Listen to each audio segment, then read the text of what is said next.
Folks, are you tired of people telling you your band is too darn loud when you're just trying to practice in your house or garage? Well, if you live in Austin, I have the solution for you. That's Space Rehearsal and Recording. Space is a state-of-the-art affordable venue for rehearsal and recording, located just a few short miles south of downtown Austin. They have 31 spacious rooms, great PAs, fantastic courteous staff. They have everything you need to get your artistic business together at Space. Find them at 512-448-9518 or go to spaceatx.com and start playing as loud as you want in Space, Rehearsal, and Recording. Let's get down.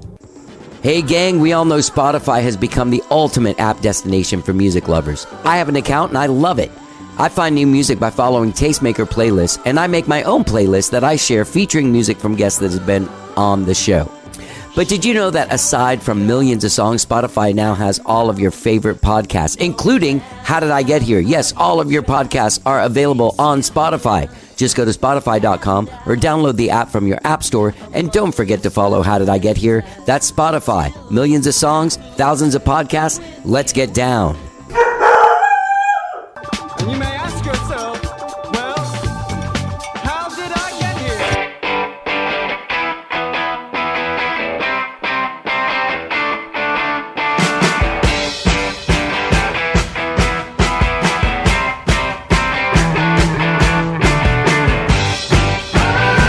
It's time for How Did I Get Here? And now here are your hosts,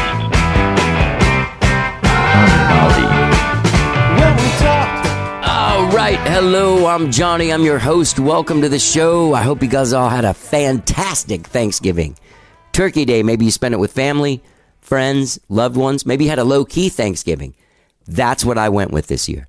Couldn't go visit my family in Houston and do the family Thanksgiving because I played here Wednesday, playing here tonight Friday, playing in Houston Saturday. I didn't want to go back and forth to Houston, Austin. You know what I mean? That just sounded crazy.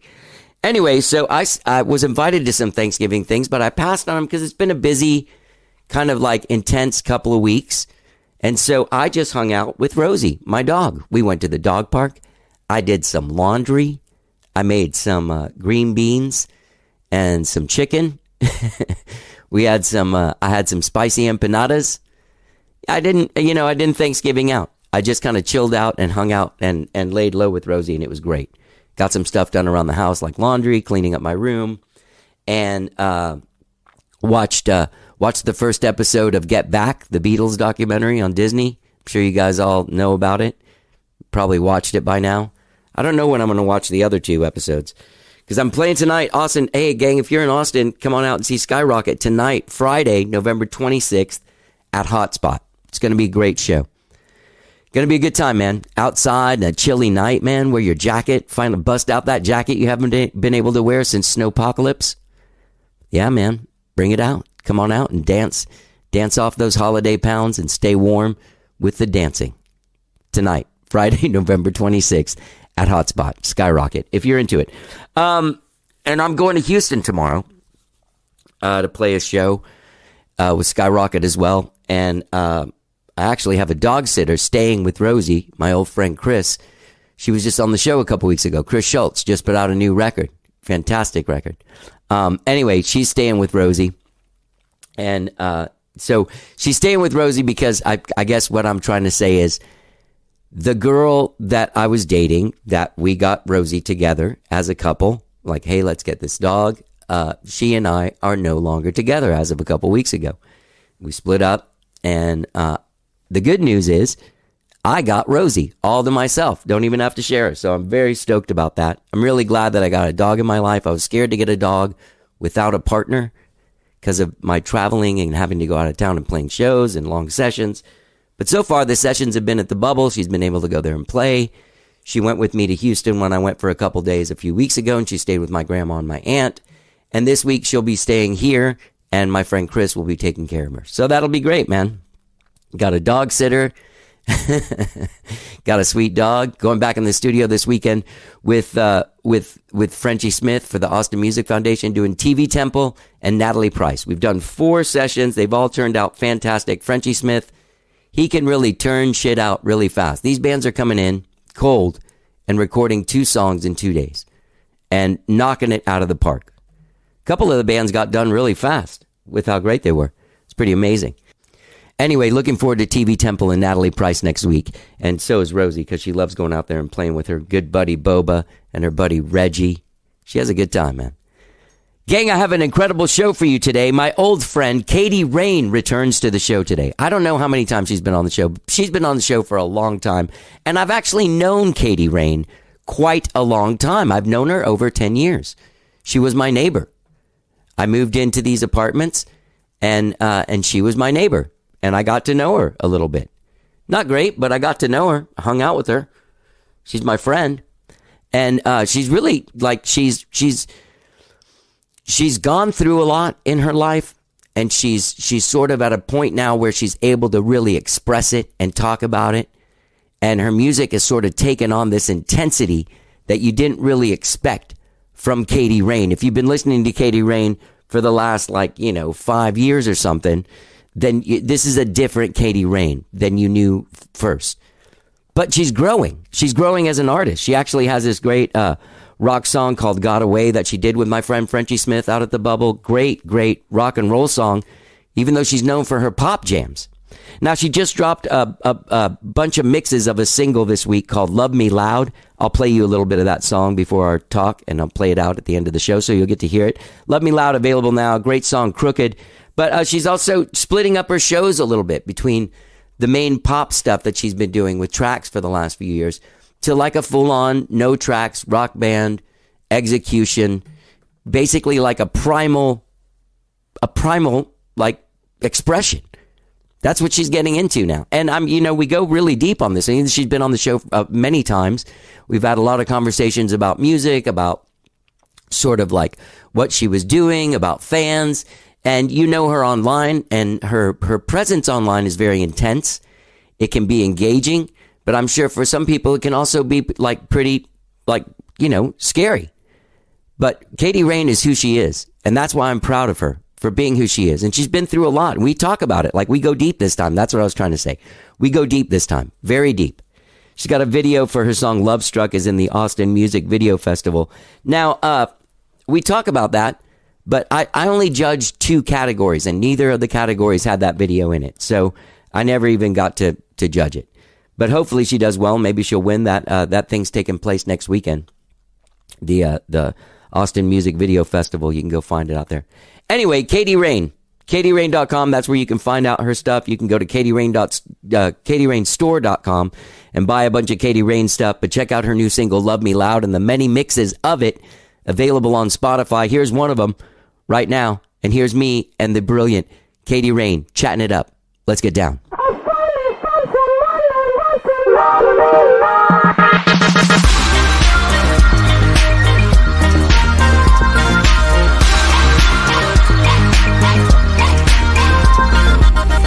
Say you love me and you mean it.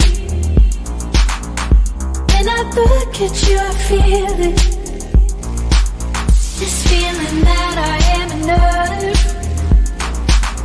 This feeling life's worth living on. Who sang that song? Avril Lavigne. Oh, it was Avril Lavigne, wasn't Yeah. it? Did she steal it from somewhere or someone stole it? Wasn't there some kind of controversial... Yeah. She definitely stole that hook from somebody. From a person? Yeah, A old hit rocker maker? people. Oh, really? Yeah. Oh, yeah. When Yeah. was that song out? What was that, like 12 years ago or something? Yeah, a long time ago. Avril just came out with a new single called Bite Me. It's really good. Yeah? Yeah. Let me ask you a question, because this got away. Is it the one that got away or just got away? Glad I'm the one that got away. So it's just called Got Away. Okay. That's what I thought. Yeah. But it was sent to me with a different name. But then when I went to go listen to it, it was just Got Away. Oh, got it. So you did that with Frenchie? Yeah. And did you do, is this a new direction? I mean, so basically, Because it's a different, it's like... it's different. It's you- way different. If you put that on a playlist and it was like, I've been leaving voicemails, and then it went to that song, you'd be like, what happened to her? Yeah, You know what I mean? yeah. It's definitely really, really different than my other stuff. But basically, like, I don't know. I grew up listening to so many different types of music when I was growing up and when I was a teenager. And I have so many different like influences. Right. And I don't know. I was kind of just feeling like trapped within the genre of kind of bubblegum pop, you know? And I realized that pop is so much more than just like top radio hits, you know. There's pop punk, there's pop country, there's pop rock, there's pop, like there's so many things that are under the umbrella of pop music. And whenever I basically got like a full band, I had never had a full band before I got ready to play ACL. But when then was that? 2019. October 2019. Okay. So yeah, when I started playing and practicing with the full band and started playing with my manager who also plays bass for me, Morgan, yeah. Good guy. He grew up in kind of more of like the punk rock indie scene rather than the pop world. And so, yeah, we just started writing together and writing like more kind of grittier, fast-paced stuff made more sense with a live band. So, I don't know, we just made shit that sounded cool and sounds fun. I don't know. I see that happens. And the funny thing is that it's hard to do pop in the venues that are open to you to do it. Yes. Like Stubbs indoors. That's not necessarily a pop music room. Bars are not necessarily pop music rooms. Pop is arenas. Austin, Texas isn't really like pop oriented, but in general, right? But I mean, just the club scene. Like even if you were in New York, if you were doing it in the places that I've played in New York, it would be just like trying to do it. It'd be weird. The thing is that it's more expensive than a bar. Yeah. What you're doing is extra people that may not even be playing music. They're dancing or whatever. You know what I mean? Like there's a whole production that goes along. Yeah, like I put on like festival level or like arena level shows, but like I am not an arena level artist. And so, but the music that you're making is arena level. Yeah. So it's fuck. It's weird. I know. It's so frustrating to like be in kind of like this in between spot because, you know, like I've always wanted to make music that was big and bold and professional and like, you know, you could listen to it and you could hear it on the radio, you know, like I would never want somebody to listen to my music and have them think, oh, I can tell she's an independent artist. She must do all of this stuff herself. Wow. No, you have a great handle on all of the things that make a star. Well, thank you. Yeah. I mean, you're a great songwriter. You're a fucking amazing singer. I try. Yeah. And you are a fucking weirdo. Yes. And with being a fucking weirdo, I wanted to like the longer I've been on stage and the longer I've been playing music and the longer I've been like coming into myself, like I've just leaned in to the weirdness and really like, what's the point of making music and releasing new music if it just sounds like the same fucking bullshit that you were working on 6 years ago? You know, why would you want to write the same song over and over and over? Well, also the presentation of pop changes. Like, you know, what we hear now on pop radio is not Call Me Maybe by any means anymore. Definitely. It's a different world now. Yeah. I liked that. I liked that era of pop. I was very into pop during that time. I was listening to pop radio all the time. And I was so into just everything pop music. Like how the music world evolves and changes and like cycles back around. Like pop punk right now is like a hot topic. And like pop punk is kind of coming back into its own. You know, when I started listening to pop punk when I was like a kid, like 11, 10 years old with like Blink-182. I was obsessed with Blink-182. I had 2 copies of the Josie and the Pussycats movie soundtrack, which was way big pop punk, but it was also like produced by like really big, talented. Yeah, I think my friend Jane Wheatland had some songs on there. That's fucking awesome. Yeah. 1 degree away. 1 degree away, baby. Or 2 degrees, 2 degrees, yeah. Yeah. Yeah, I'm 1 degree or 2 degrees. Yeah. All right. So, yeah, pop has changed, and it's always changing. That's the nature of pop, right? Yeah, it's the nature of the beast, you know? Like, I guess there's some artists that can get away with just, like, repackaging and releasing the same song, the same album over and over. I would name names, but I don't want to get in trouble. But I can think of a few. Well, I mean, there's all kinds of people. There's so many people that like they just have a thing, and that's their shtick, and that's what they do. But like, I want like with me, I don't know, like expecting the unexpected. Like I don't want people to know what I'm gonna wear when I step on stage. I don't want people to know what the show is going to entail. Like, I don't want people to have an idea in their head of what my music is going to sound like or what I'm going to say. Like, it's all a surprise. Like, it's all a delightful surprise, I guess. That's what I'd like. I like to surprise people. It's funny because now I would say that you would fall into a category of more of an art pop. Yeah. More than, you know what I mean? Like, it's or like alternative pop. Right. Wherever the muse takes you, you're still going to make songs that people can sing along to. Yeah. Like it's still pop at the end of the day. It's got hooks on hooks on hooks, but it's not, you know. Well, this is a pretty aggro. It Got Away is a pretty, I mean, it's pretty intense, man. Yeah. I mean, that's intense. Yeah. Yes. Yes, yeah. I've written some kind of intense songs. I wrote another song. It's not recorded yet. We'll hopefully be recording with Frenchie again, probably in the new year, like early whenever his studio is done. But it's called Dead to Me. And it is equally as intense. And it is a song about hating my mother. So wow, you hate your mother? Oh, yeah, I don't like her. I mean, I love my mother, but like I had to. You had to get away. Yeah. Separate. Yeah. Okay, real quick. I'm sure I would have said this in the intro already. We're gonna get into this. Yes. But I've known you. You and me have been friends for like 11 years now. Yeah, a long time. 11 years. Yeah, we met 2010 at this apartment complex over there in that area. Yeah. Yeah. You weren't a pop artist. No, I dabbled around and like made music and like put some songs out on SoundCloud, like just kind of messing around. I had been in bands since I was in high school. Right. But like, you know, my high school band, we put out our songs on our MySpace page, which I actually deleted because I was so embarrassed. I didn't want anybody to find it. You see that picture back there? That's me in like 13 at my 14 at my first gig.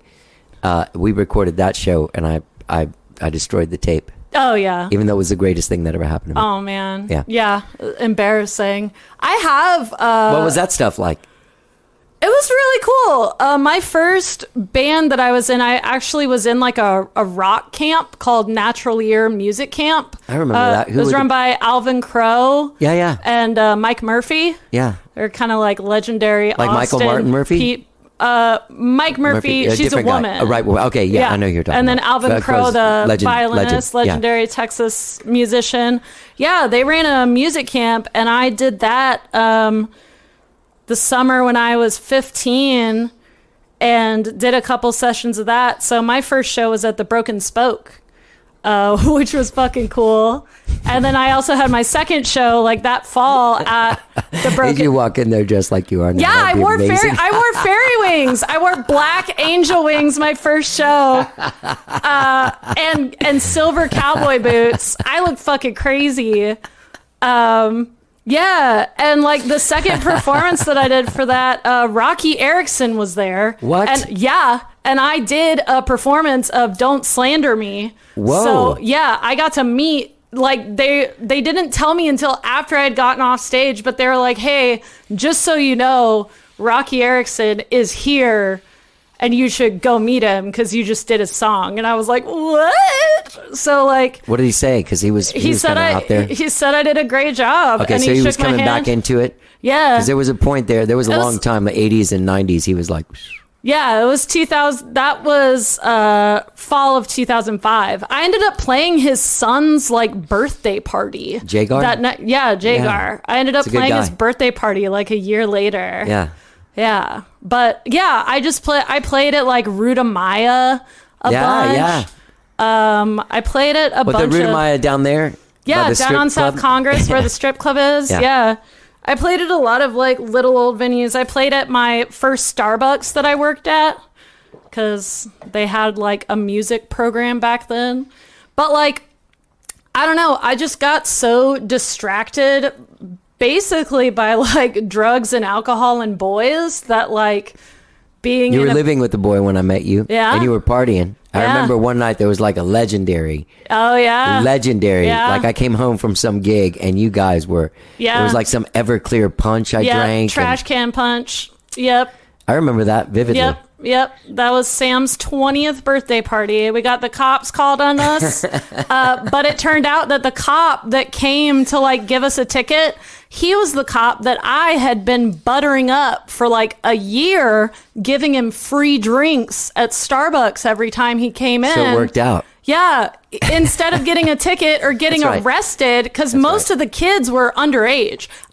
You and me were the only people Over over 20. the age of 21 at that party. And the girl I was going out with. Yeah, and I think there was like maybe one other person, but like I bought all the booze. So like if it had been a cop like that wanted to arrest me, like I could have gotten in right. huge trouble. I was probably there for like 30 minutes because I played a gig, I think, in another city. And Yeah. come back here and, Whoop. whoa, Rosie just scared herself. And come back here and like, it was crazy. It was so crazy that I was like, Yeah, we got the I'm cops. too old for this. We got the cops called on us because there were women that were running around the Naked. courtyard half naked, Yeah, I with their remember that. tops off.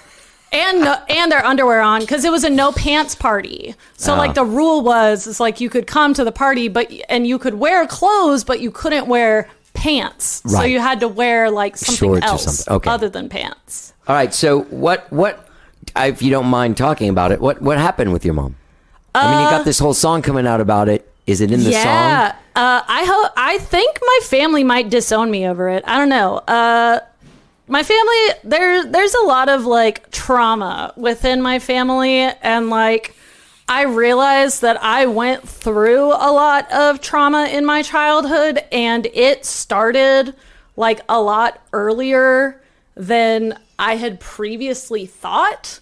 And so, yeah, basically, I just realized that my mom was an abusive narcissist, and she didn't, like, her love is conditional. Yeah. And, you know, I have distanced myself from her in the past and come back and because I felt guilty or bad or Right, because right. I felt like I had to.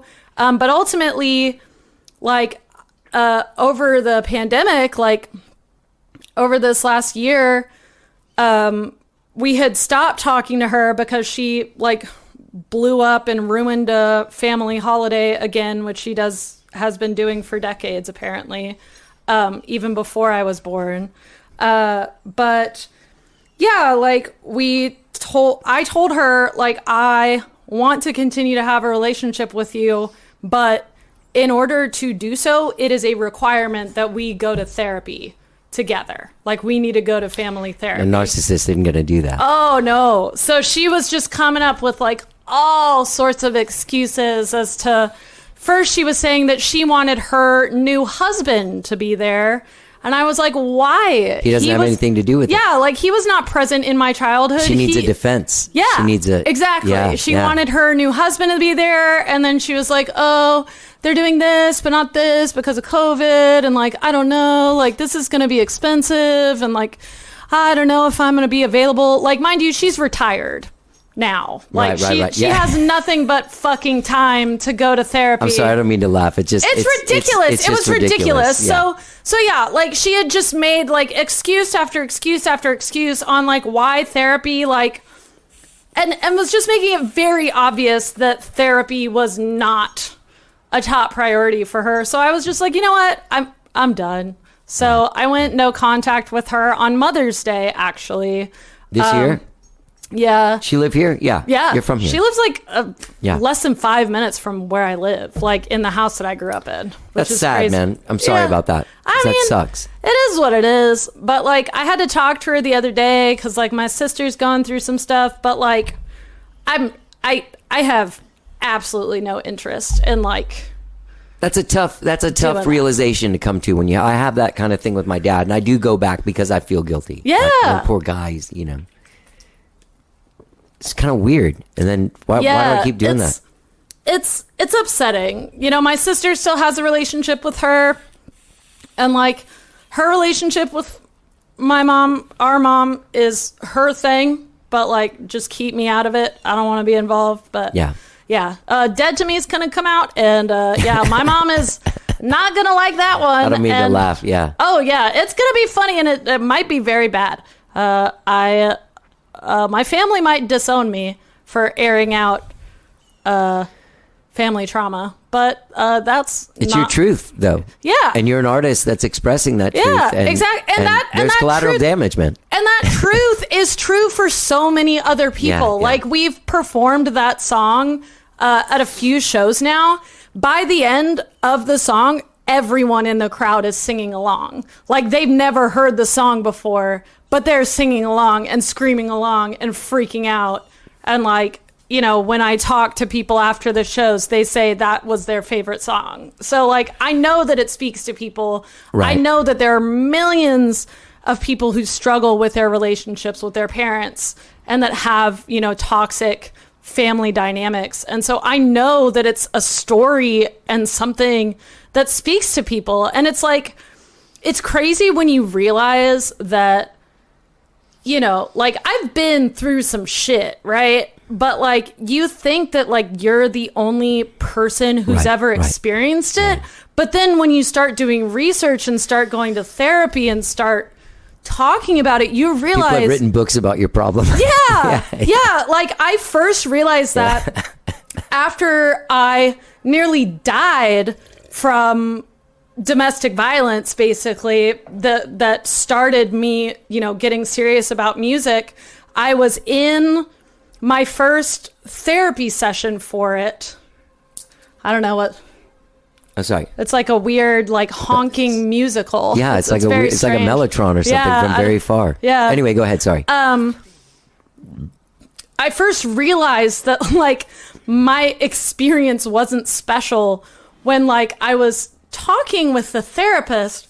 I was like, yeah, so like it would be really, really great for like a couple days to a couple weeks, and he would be buying me stuff, and he would be so sweet, and he would take me places, and he would take me out to dinner, and then he would just turn so evil and mean and hit me and spit on me and call me names and break up with me. And but then That's the next awful, I'm day, sorry. the next day he would buy me flowers, and he would, it would all be nice again. And so conditional love is something you were already conditioned to live with. So this worked out perfectly for who you are I know, were at so the like time. my mom made this happen, yeah. like, which is another reason why Yeah. I wanted to disown her. Yeah. But anyway, Sorry, so I don't mean to laugh. I know it's Your funny. delivery is incredible. The trauma is funny ultimately, because it whatever. I go through. I'm actually back actively in therapy. So the reason why I'm laughing is just because all of this stuff, even though that isn't what happened exactly to me, it's these weird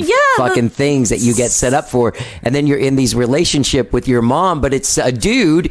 And then That's your but boyfriend. It's the same thing. Yeah, it's the same relationship. It's the same shit. The fuck is wrong with us? Yeah, and so I was in this therapy session, like, describing our relationship, and she takes out a piece of paper from a folder and she hands it to me.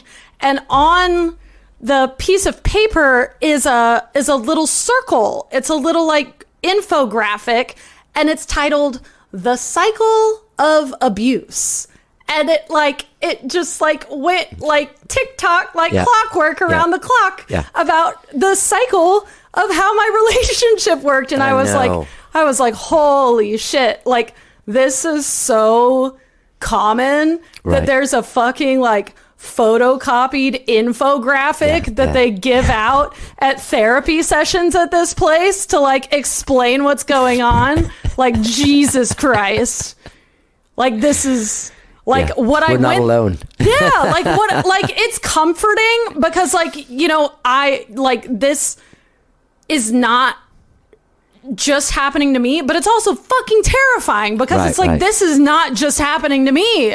Like it's a really weird. My dad's a narcissist like that. You give him information. Like one of my aunts, one of my mom's sisters, was diagnosed a few years ago with Parkinson's disease, and when I told him, his response was, "Isn't she a women's liber?" Oh my God. I just told you that my aunt has fucking Parkinson's, dude. Your response is, isn't she? What was that? Is that going to qualify whether or not she should receive treatment? Because if she's some liberal fucking women's liber, like, get her the fuck out of here. Like, you fucking psycho. Plus, my dad's that guy. Yeah, people are terrible. But, like, yeah. So, I was actually talking with my therapist today, is that it is very difficult for me to forgive people because I wake up and get dressed and live every single fucking day out of pure spite.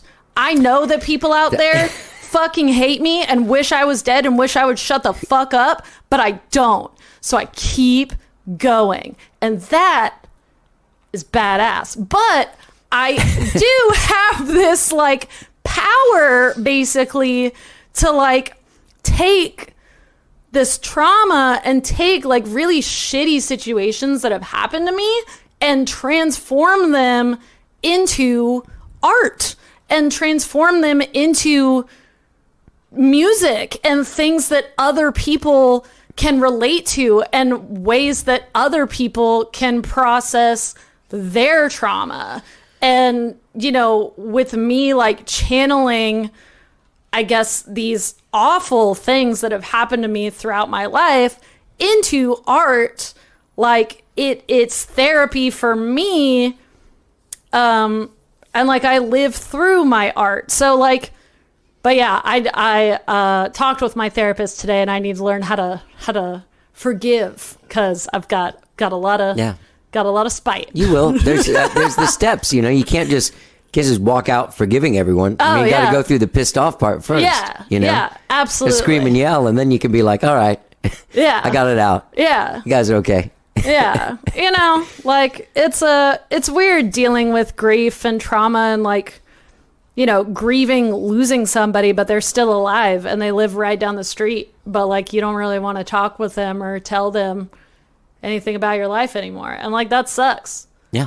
You know? That does suck, and I'm sorry that happened. Yeah, and it's not just with like your mom or your parents, but it's with like former lovers too, you know? And it's like you had your whole life with this person and it's just all gone now. Then they're like, get the fuck out of here and take that stinky dog with you. Yeah, that's so mean. Like people just change. Like you think you know somebody and you don't. But sometimes you do, but you don't acknowledge it. Yeah. You know them, and there's some quiet times when you're like, man, this isn't going to work. And then you snap back into the dream of wanting to be happy and wanting to be unconditionally loved by somebody. Yeah. Not conditionally loved. Yeah. Yeah. It's weird. We're getting really deep here. Yeah. Goodness. I can't believe you. I guess the therapy was a good warm-up. Yeah, right? Yeah, I had therapy at 10 a.m.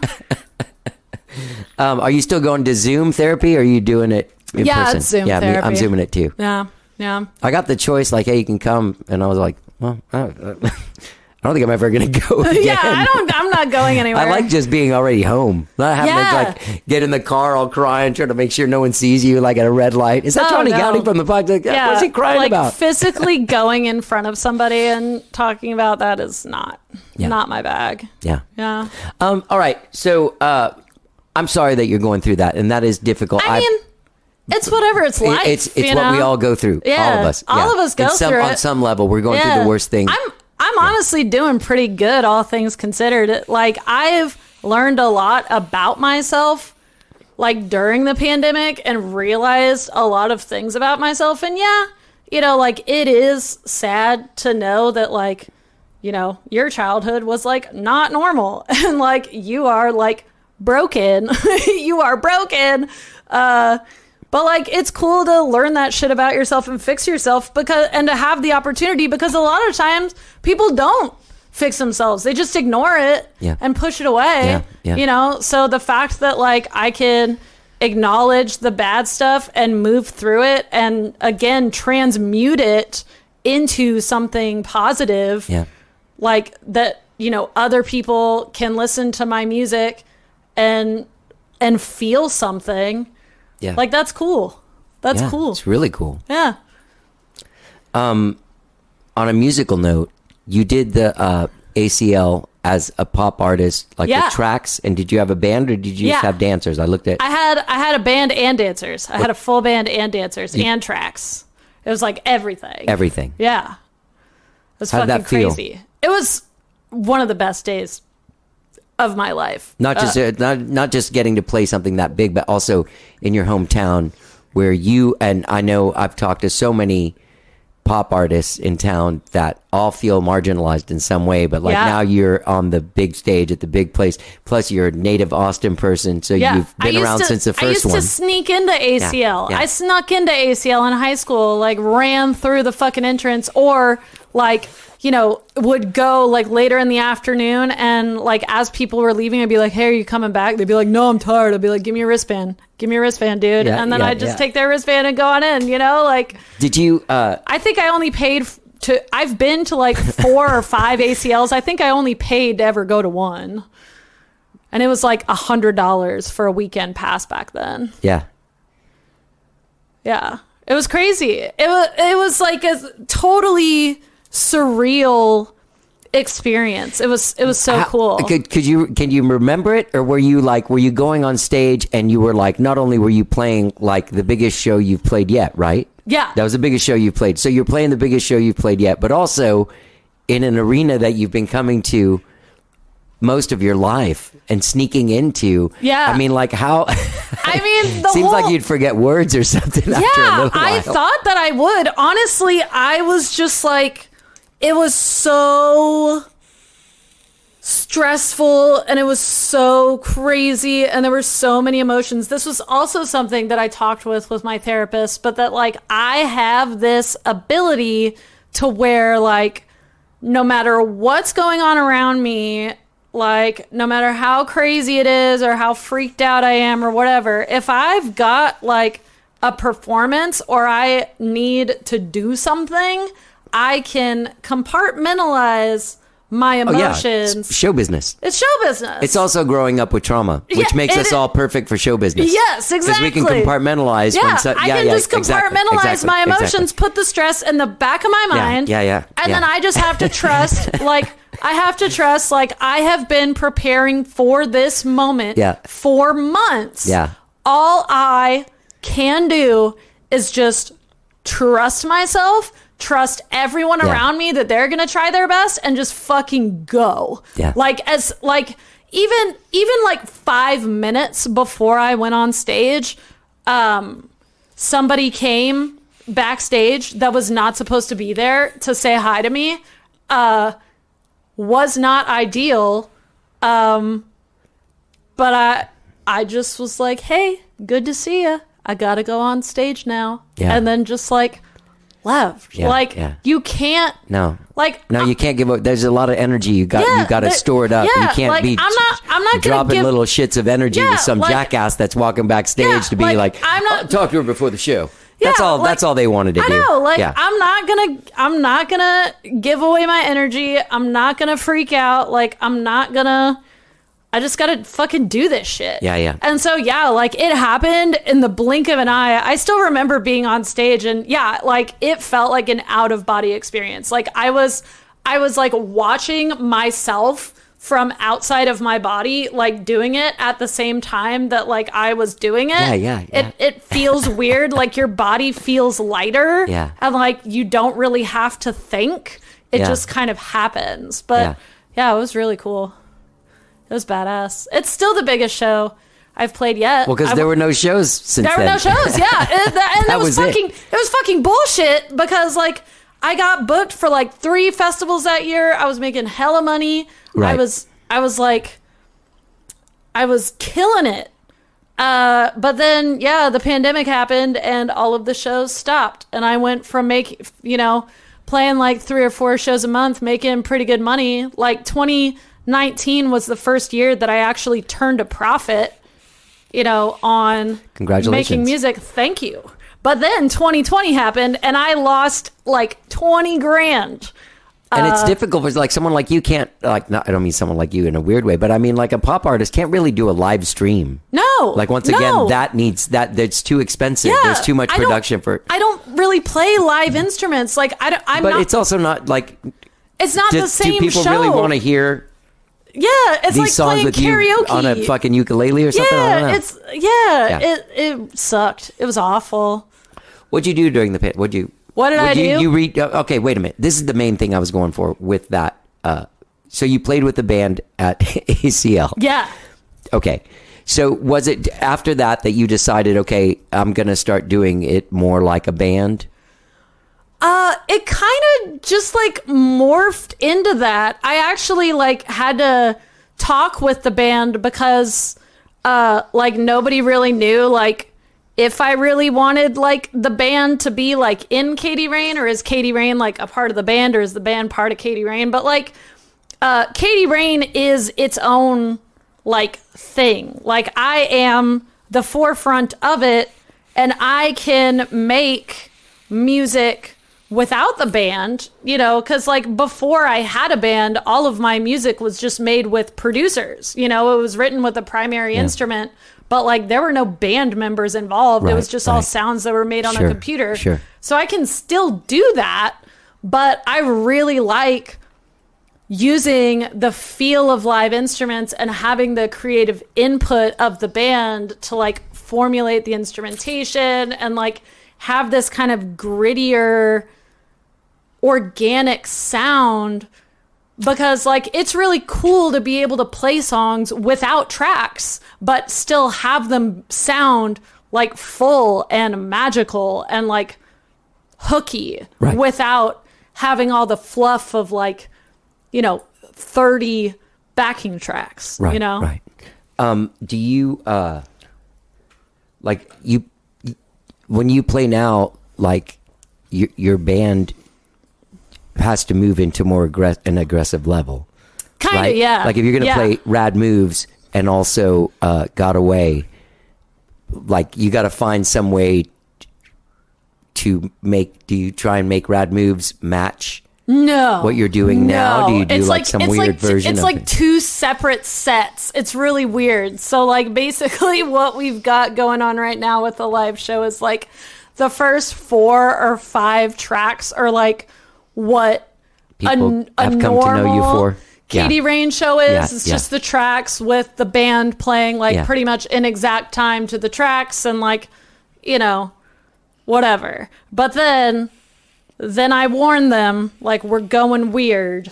We're going into punk rock times. And then like we drop the backing tracks and then we just play a few songs like live without backing tracks. Do you have any gigs booked? You don't. No, I just played one this past Saturday for my music video release party, but that's the video for Love Struck? For Got Away. Oh, for Got Away. Yeah. Jesus. Yeah. You're moving too fast. But I know. Love Struck is in the Austin Music Video Festival, right? Yes, it is. I'm super excited. Yeah. Yeah, my guitarist actually made that video. Really? Like by hand. Yeah. He did all he was like, what do you want the video to be about? And I was like, we knew we wanted to do stop motion. And I was like, I want to be pop star Barbie. And I want to be driving in a little pink Barbie convertible with a hot Ken down the highway with my hair blowing in the wind. And like, that was the only guidance that I gave him for what I wanted the music video to be. And he just like came up with everything else and hand animated everything. I'm a judge this year. Oh, yeah. Nepotism. I don't know, man. Vote We'll for see. me, We'll see. baby. I haven't seen the other ones. They haven't sent me the link yet to start watching them. Dang it. Yeah, they just sent a request to download it. So they probably just downloaded it. It's probably just getting down. Yeah. Vote for me though. I'll try. Maybe. I can't say. You can't say. I'm going to be fair. Be objective. Of be course, objective. I am. Be objective. But if objectively Love Struck is the best, you can't be like, well, I can't vote for her because I know her. You just got to. Right. Oh, I won't not vote for you if it's great. Okay. If it's the best one, I will totally vote for you. Okay, cool. I'm going to vote for the best one. I haven't seen them all yet. Fair. Can't say I'm not a, you can't buy me off. Okay, cool. That's fair. That's fair. I respect that. I might let Rosie judge, and she really likes you. Oh. It'd be funny. This dog's a judge. So you will be doing more shows. Yes, as hopefully. this comes up. I hope I get booked for more shows. Lord. Do you have a booking agent and stuff? Like you have a No, manager, I have a manager. and he plays bass in your band. Yeah. Does that ever get weird? No. Morgan is a Renaissance man. He's a Renaissance man. Morgan literally does everything. I don't pay him nearly enough. He is a saint and a scholar. He is not only the manager for my band, but he manages like four or five other bands. He does all of my graphic design. He like talks to everyone on my behalf. Yes. Spoke to me. He like, I am constantly messaging him with like things that need to be done or things that I am worried about or like interpersonal issues. And he just takes it all in stride. Morgan, I love Morgan. Does he act as music director in the band as well? Does he kind of... He acts as kind of like technical troubleshooting. Right. But I'm definitely still kind of like the ringleader of all of it. Yeah. I didn't know if you wanted to even mess with that.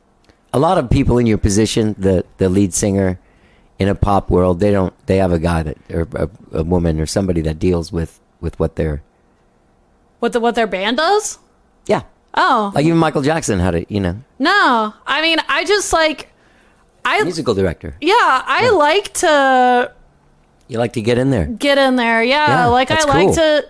Because I can't really play any instruments very well just because like I also sing. I've never gotten technically proficient enough to where I can like play and sing at the same time. Like I could back in high school a little bit, but I just never practiced. So I just lost it. But I can hear by ear what melody you should be playing, and I can tell you what chords to play, and I can tell you what works and what doesn't. Right. You know. Yeah. So yeah, I like being able to tell the band like how I want songs to feel and how I want the direction to go. It's interesting because that's the same kind of thing with producers. I just watched that Tom Petty thing. I know it's pretty off base. I don't know if you're a fan of his. I haven't seen it, but it's on YouTube. They found all this footage from when they recorded Wildflowers. Cool. And they made a documentary. It's on YouTube, but it's great. But they were talking about Rick Rubin, and Rick Rubin to me is one of my favorite producers. But he doesn't play any music at all. Mm-hmm. He can just tell you like, that's not cool. You know? And like that's just as valid as a fucking that's pretty much what I do too. Like I also don't like produce. Like I've dabbled around in Ableton and like messed around, and I really want to learn how to produce, but really where I shine is as a songwriter. Yeah. I can write songs all day long. You tell me what you want to write a song about, I'll have it done in 30 minutes. Like a full song. That's it. And it'll be catchy as shit. Yeah. But like, I like sitting down with a producer and guiding them too. And I can tell them like, maybe let's try this instrumentation, or let's try this beat, let's try this vibe, or like I'll play them references of like my influences and what I want it to sound like and feel like, and just like guide them through the creation process. What are you listening to these days? Myself, because I am terrified of what other people will think. And I'm trying to convince myself that it is good. I don't know if that's the best thing to do. Because when I do it, then I'm like, this is terrible. The more I listen to something before it comes out, the more I'm like, why am I doing this? I've been torturing myself. I have been, me and my sister is a huge Swiftie. So Taylor's version of Red came out. Yeah. It's like 2 hours and 30 minutes. I just saw this thing the other night on Saturday Night Live, or I put it on. Yeah. And she performed. On Sunday. And I was doing some shit around the house, and I mean, I had to rewind it. Like, is this the same song? Like, why is this? And it was one long song. Yeah, the All Too Well 10-minute It was a version. 10-minute song, Yeah, the whole Are album. pop fans ready for 10-minute Taylor Swift? Because that's what I was thinking. It's I the was number like, one song on Spotify right now. Like, she literally broke records for first day on Spotify. All 30 tracks were on the Billboard Top 100, with the lowest one at 71 on the first day. Yeah, Taylor Swift is a fucking genius. she is. I don't connect with her everything she adore does. her. There's a couple songs I like that song "Trouble." Yeah, I like that song. That song rules. Rules. Yeah, The kick drum on in the chorus is kick ass when it goes to halftime. Oh yeah, I love Taylor Swift, and like I think it's so fucking badass that she, that Scooter Braun, went out from underneath her and took the masters of her music, and she just That's what happened? Yeah, Scooter Braun owns her masters, Right. And so no hesitation, she was like, okay, well, I'm just going to re-record my entire discography and re-release it as my version. So you can't own it anymore. A lot of classic rock dudes did that at the beginning of iTunes and shit. Yeah. It's pretty smart. It's fucking awesome. It's so cool. It's so cool. Like, it's badass. She's badass. And I really appreciate her cutting and unforgiving songs that she has written about various exes as well. I love that. Yeah. I love it. Yeah. She's great. Yeah. Yeah. So I listened to I've been listening. I listened to Taylor T-Swift, Swift's album and then all the your way stuff. through. Yeah. And then I've been listening to my stuff. I've Where been are you at listening- today? Where am I? From the last listen, was it an encouraging listen or was it a discouraging listen? I don't know. It's really weird. It's just like listening to your own stuff and like I'm just trying to figure out if it like works all together. Yeah, Because yeah. all the tracks are so different. Yeah. And I'm like, does this make sense? Or So you're am gonna I put out an crazy? album? Yeah. That's going to have stuff like Got Away, but also Love Me Loud? Yeah. Okay. Yeah. Yeah. It's coming out January 21st, 2022. It's my debut album. You've never released an album. I've never released an album. I've released an EP and a bunch of singles, but never an album. Well, congratulations. Yeah. I'm stoked. It's weird. I'm stoked but for you. It's really cool. And the remix of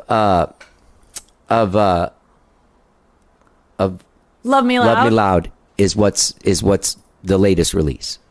Okay, so all Talk of to the me. Love Me Loud versions are coming out on the same day. So Okay. And there's so this comes out on the 26th, so they'll already be out. 22nd. Okay. So they're coming out on Monday the 22nd, the Monday before Thanksgiving. So this comes out the Friday after Thanksgiving. And so Yes. Yes. Yes, you will perfect. be ready. You can just Yes. go right now to Spotify. Yes. Or where and do you listen- like people to go listen to you? Spotify's rad Yeah. because I'm trying to get more listeners Okay. and more followers on there. Follow me if you listen to me, please. Yeah, follow her.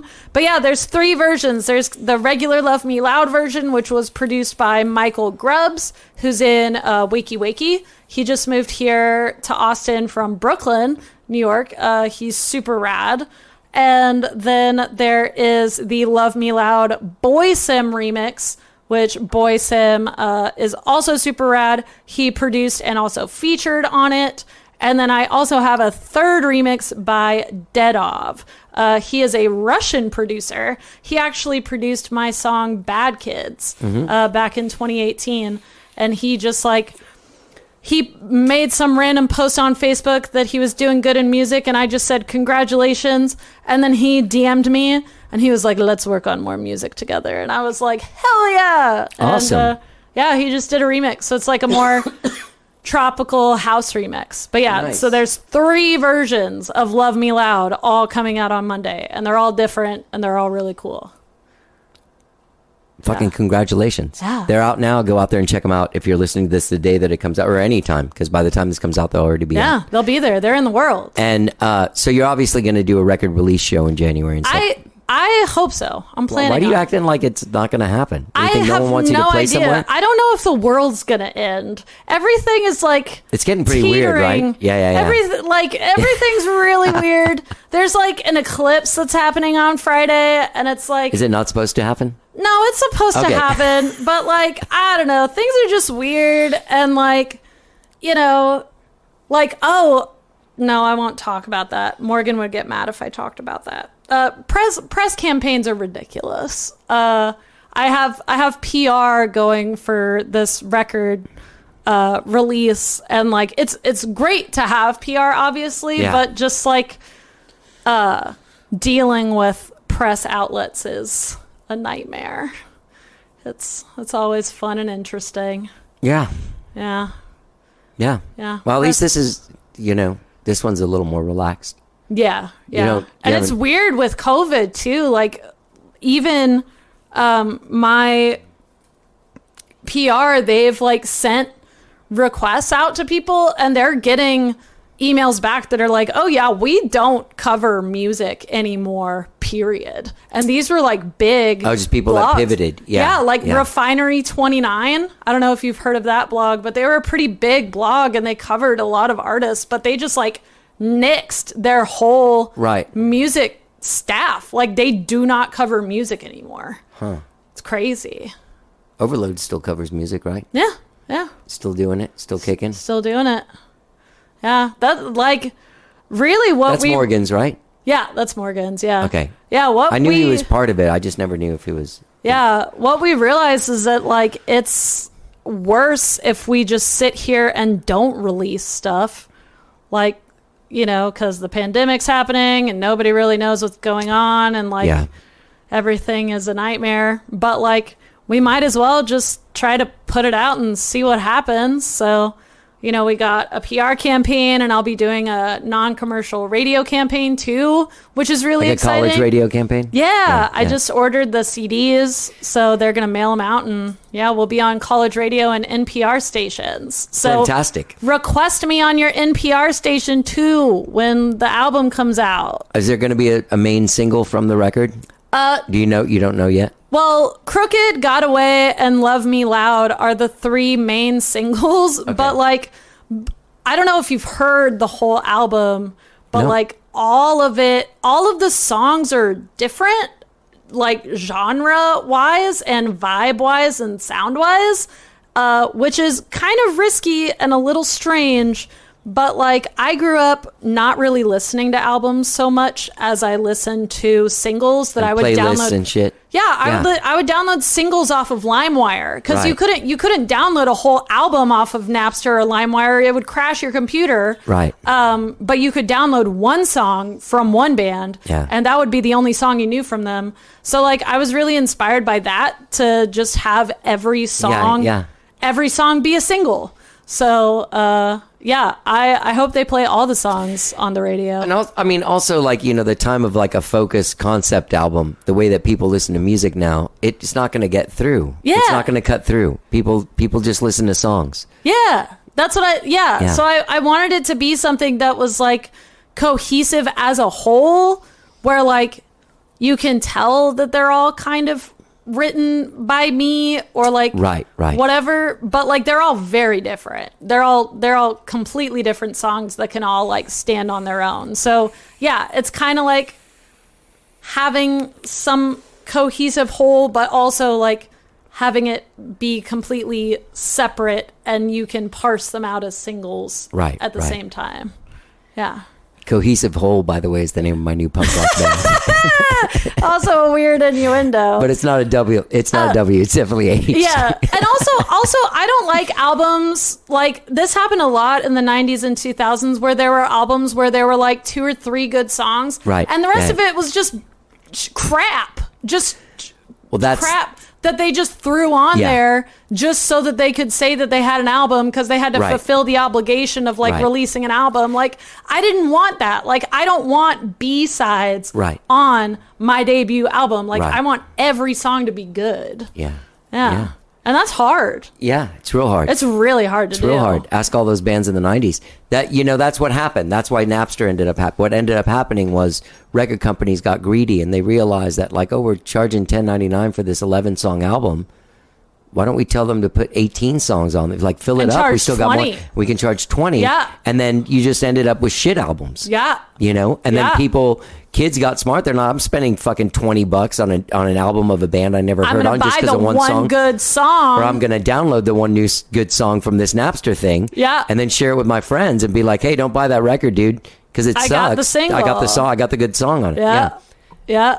It's crazy how... They did it to themselves, those labels. With Yeah, their greed.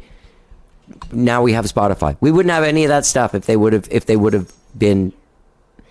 a heart Yeah. and soul. Yeah. I remember buying CDs in the 90s and 2000s, and yeah, it was like $20-25 for an album. It was really expensive. Yeah.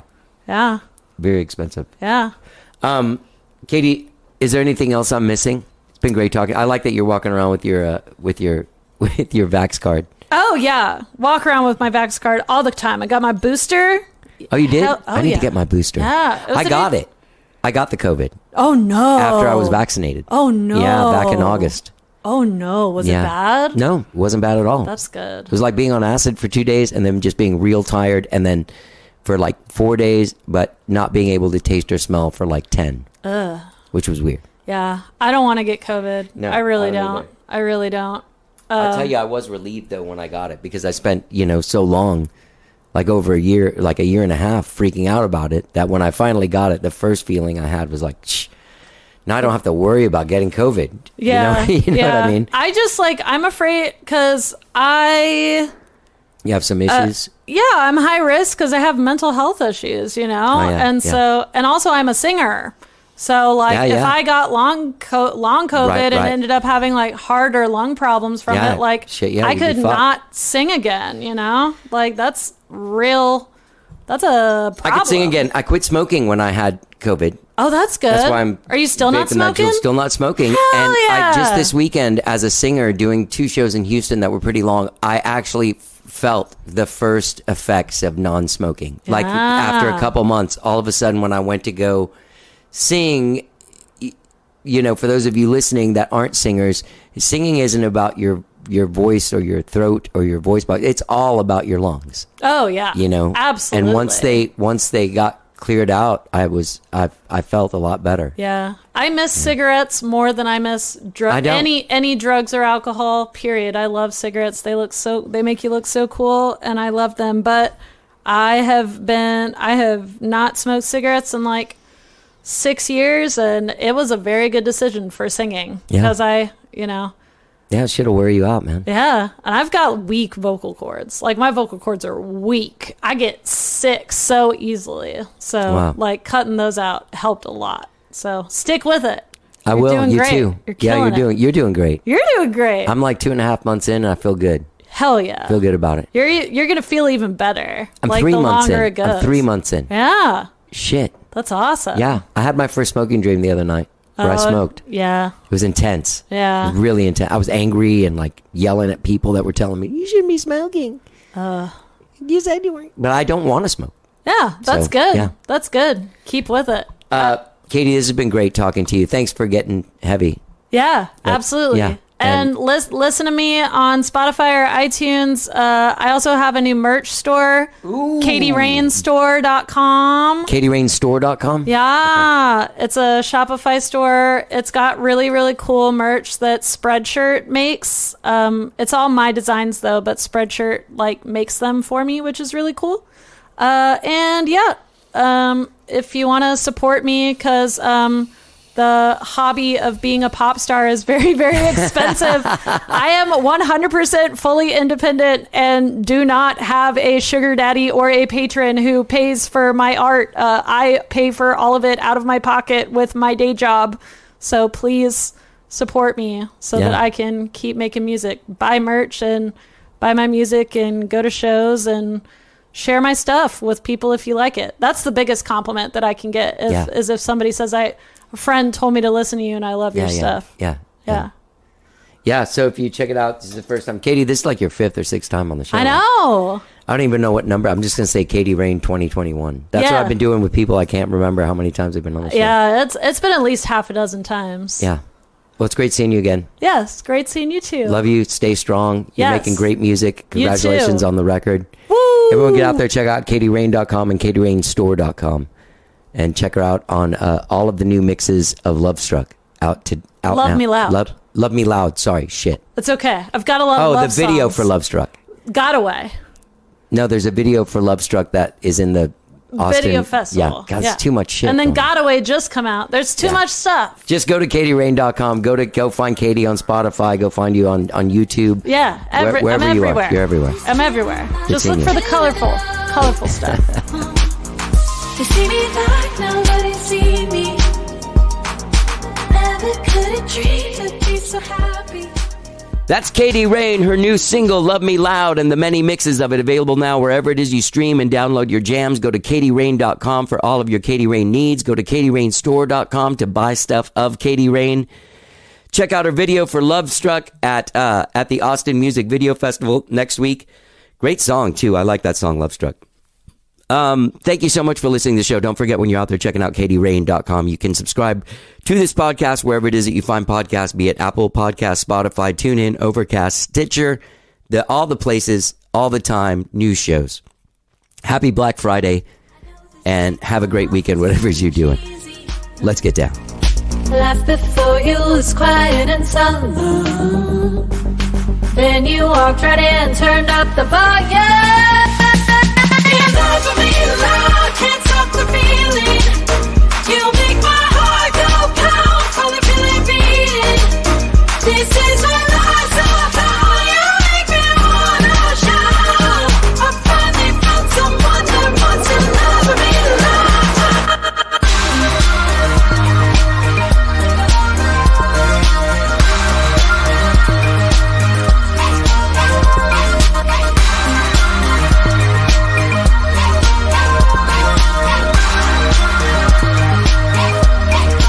Love was sitting with you this whole time.